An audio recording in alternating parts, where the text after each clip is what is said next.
Agora vamos mergulhar então nos casos aí. A gente falou de uma mão. Teve algum caso que encontraram mão mesmo? Olha, no tempo que eu fui policial, encontrei mão, cabeça, pênis decepado. Pênis decepado? Sim, pênis decepado. Caramba. Sim, efetivamente. São casos que você acredita... Desculpa a dúvida, mas quando o pênis fica decepado, ele fica duro ou ele fica mole? Não, ele vai ficar mole depende, se é uma policial que acha, vai ficar mole depois... Não, mas ele... Porque, assim, por exemplo, pessoas que se suicidam por enforcamento. Sei. Por enforcamento. Obviamente que o sangue vai descer, porque quando quando ele se pendura e fica totalmente pendurado, o sangue vai para baixo. Vou tentar não utilizar termos técnicos para todo mundo entender.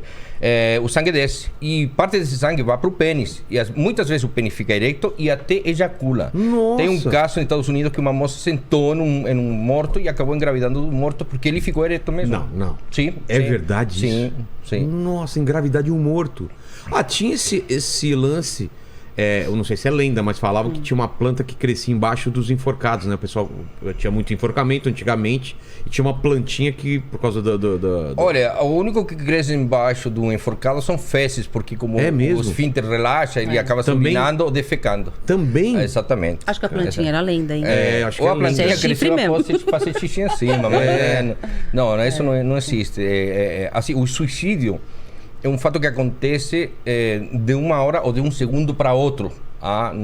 Ninguém programa um suicídio. Ninguém fala assim, eu vou me matar, porque ninguém tem coragem. Ele tem que estar fora de si para determinar nesse momento que a vida dele não vale mais. E não é porque ele não quer viver, é porque ele quer fugir do problema que atormenta a cabeça dele.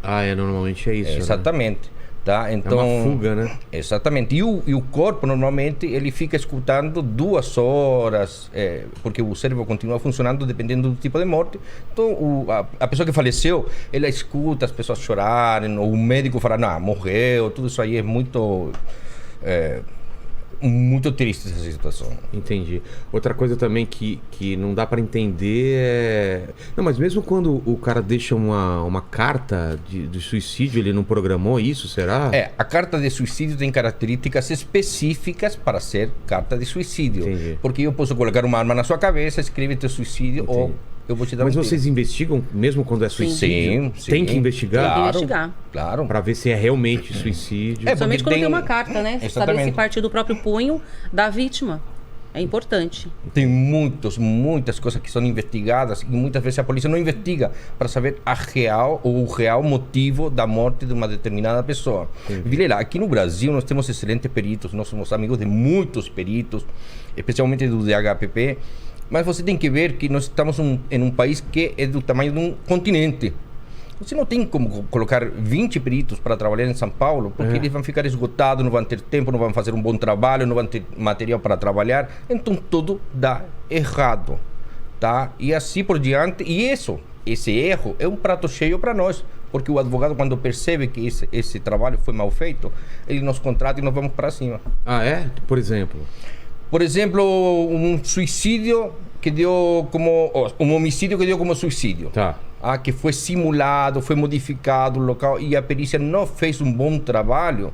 Nós vamos, através do que eles fizeram e uma reprodução simulada, nós determinamos que efetivamente lá não foi um suicídio e sim um homicídio que foi manipulado para o entendimento da polícia, mas não para o entendimento nosso, porque nós trabalhamos com mais tempo, com maior metodologia internacional, com conhecimentos diferentes. Nós trabalhamos perguntando para profissionais que são de fora do Brasil, porque nós temos empresa aqui no Brasil, no Paraguai, no México e no Chile.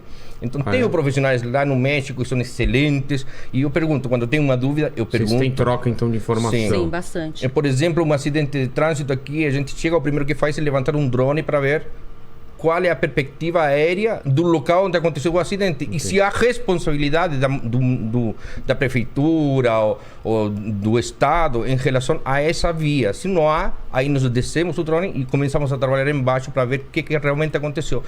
Aqui você não vai ver um policial levantar um drone. E não é caro. E não é caro. Não seria caro. Na verdade, não tem. Não é caro. Eu vi